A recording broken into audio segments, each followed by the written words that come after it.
Hello दोस्तों, welcome back to let's do chemistry channel.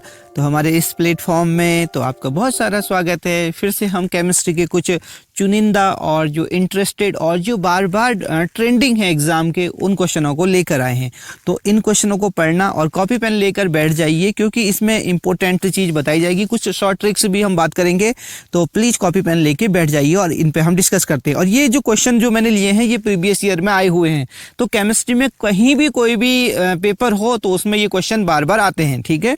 चाहे वो ILT हो, लेक्चरर हो, ये कोई भी हो, ओके, या BAR के बार्क हो या TIFR हो, ओके, कोई भी एग्जाम हो केमिस्ट्री से रिलेटेड तो उसमें ये क्वेश्चन जरूर आएंगे। तो हम पहला क्वेश्चन बात करते हैं, ठीक है।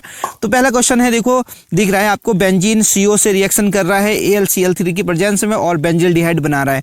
तो इसमें से बताना ये रिएक्शन कौन सी है। तो गेटरमैन कोच रिएक्शन है, फ्रीडल क्राफ्ट है, या वुड्स रिएक्शन है, या मनीस रिएक्शन है।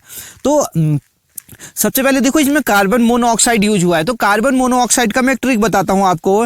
ट्रिक ये है कि जैसे कि यहाँ पर लिखा है CO, क्या लिखा है, देखो यहाँ पर CO, ओके। तो यहाँ पर CO लिखा है, CO कोच, देखो कोच में भी CO आएगा ना अगर आप लिखोगे।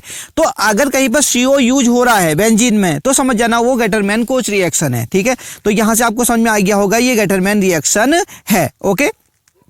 अब बात करते हैं हम दूसरा क्वेश्चन, ओके। क्वेश्चन है which one of the following is not aromatic. तो एरोमेटिक के लिए हमें पता है कि एक हगल रूल होता है, ओके, जो 4n+2 पाई इलेक्ट्रॉन से काउंट करता है और उससे पता चलता है कि कोई एरोमेटिक होगा, कौन नॉन एरोमेटिक होगा, कौन एंटी एरोमेटिक होगा, ओके। तो जैसे कि हमें पता है कि बेंजीन तो एरोमेटिक होता ही होता है, ठीक है। तो बेंजीन एरोमेटिक हो गया। दूसरा है नेप्थलीन, ये भी एरोमेटिक होता है, ओके, क्योंकि ये हगल रूल फॉलो करता है।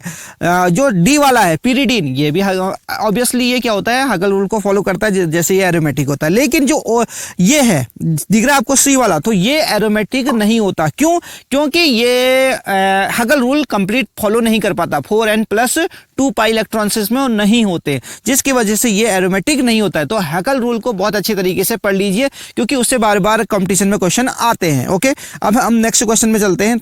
तीसरा नंबर का क्वेश्चन है which one of the following is an electrophile. Electrophile मतलब इलेक्ट्रॉनों को प्यार करने वाला, यानी इलेक्ट्रॉनों को प्यार करने वाला, यानी प्लस चार्ज होगा उसमें।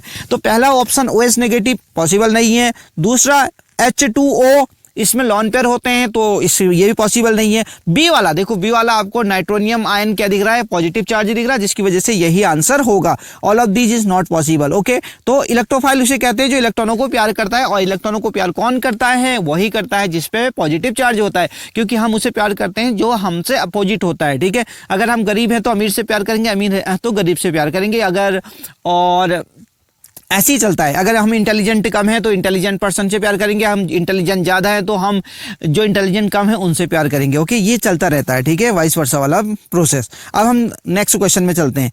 IUPAC name of the following compound, तो इसका IUPAC नाम बताना है। IUPAC नाम में देखो हम स्टार्ट करेंगे, अगर हम यहाँ से स्टार्ट करें, देखो ये 1 2 3 4, okay.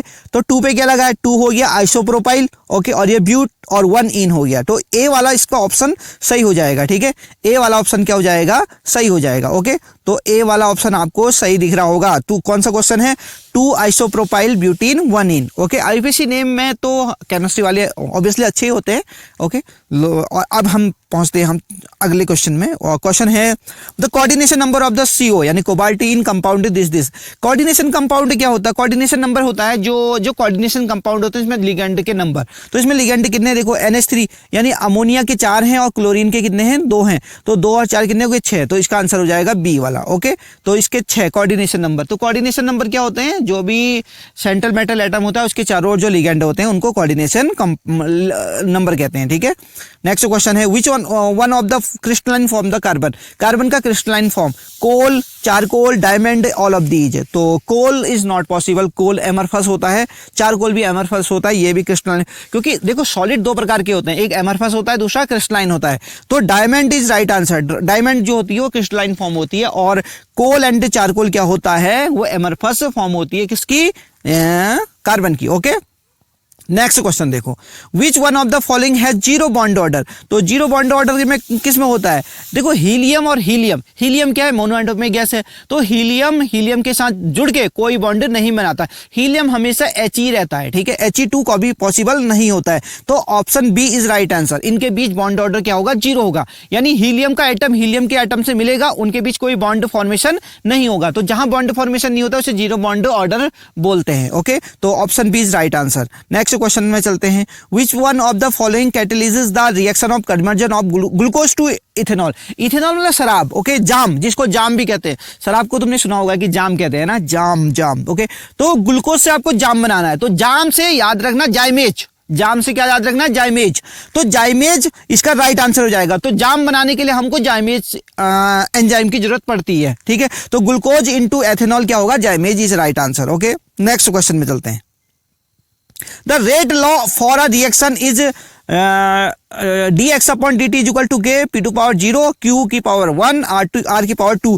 Overall order of reaction, order of reaction क्या होता है, जो भी ये रेट इक्वेशन है, इसके जो रिएजेंट हैं p q r, ये रिएजेंट है, इनकी पावर क्या है उनको ऐड कर लो, एक की 0 है, q की 1 है, r की 2 है, तो टोटल क्या हो गया 3, तो 3 इसका आंसर हो जाएगा, ऑर्डर क्या हो जाएगी 3 हो जाएगी। ओके, तो c is right option. Okay, next question, anode of a galvanic cell bears, anode पे कौन सा चार्ज होता है, गैल्वेनिक सेल के, तो एनोड पे क्या होता है, नेगेटिव चार्ज होता है ऑब्वियसली, लेकिन अगर ये तो इलेक्ट्रोकेमिकल सेल था, या अगर वो इलेक्ट्रोलाइटिक सेल पूछेगा, जैसे कि इलेक्ट्रोलाइटिक सेल में क्या होता है, जैसे फैराडे के लॉज होते हैं, ठीक है, जिसमें इलेक्ट्रोलिसिस करते हैं हम, इलेक्ट्रोलिसिस करते वक्त क्या होता है, जो एनोड होता है उसमें पॉजिटिव चार्ज होता है, कैथोड पे नेगेटिव चार्ज हो जाता है, लेकिन इलेक्ट्रोकेमिकल सेल पे, यानी जहां से इलेक्ट्रिसिटी प्रोड्यूस हो रही है, उस वक्त क्या होगा, वहां पर एनोड पे नेगेटिव और कैथोड पे पॉजिटिव होगा, और जहां इलेक्ट्रिसिटी दी जाती है वहां पर एनोड पे नेगेटिव पॉजिटिव चार्ज हो जाता है और कैथोड पे नेगेटिव चार्ज हो जाता है, keep in mind. Okay,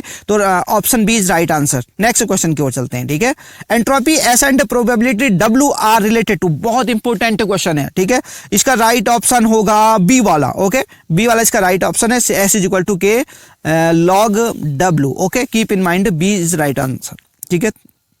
next question में चलते हैं, the change in the free energy del G at equilibrium. Obviously del G की वैल्यू अगर 0 होती है तो इक्विलिब्रियम होगी, अगर डेल जी की वैल्यू क्या होगी, पॉजिटिव होगी, तो वो रिएक्शन फिजिबल नहीं होगी, अगर डेल जी की वैल्यू नेगेटिव होगी तो वो क्या होगी, फिजिबल होगी, यानी वो नेचुरल प्रोसेस होगी, यानी ऑटोमेटिक वो रिएक्शन हो रही होगी। ओके, बट इक्विलिब्रियम में डेल जी की वैल्यू क्या होती है, 0 होती है, कीप इन माइंड, तो option A is right answer. Okay, तो ये थे हमारे कुछ जो चुनिंदा क्वेश्चन, बहुत इंपॉर्टेंट क्वेश्चन थे, ठीक है, तो प्लीज इनको नोट कर लेना। ओके, तो नेक्स्ट क्वेश्चन में हम फिर से लेके आते हैं। ओके, तो और अगर कोई भी क्वेरी है या कोई भी क्वेश्चन समझ में नहीं आ रहा तो कमेंट करना भूलना मत। ओके, और अगर हमारे चैनल पे बिल्कुल नए हैं तो please do subscribe and bell icon में भी प्रेस कर देना। ओके, मिलता हूँ नेक्स्ट वीडियो में इसी एनर्जी के साथ, तब तक के लिए मुझे अलविदा कीजिए। ओके, नमस्कार, हैप्पी लर्निंग, जय हिंद, जय भारत।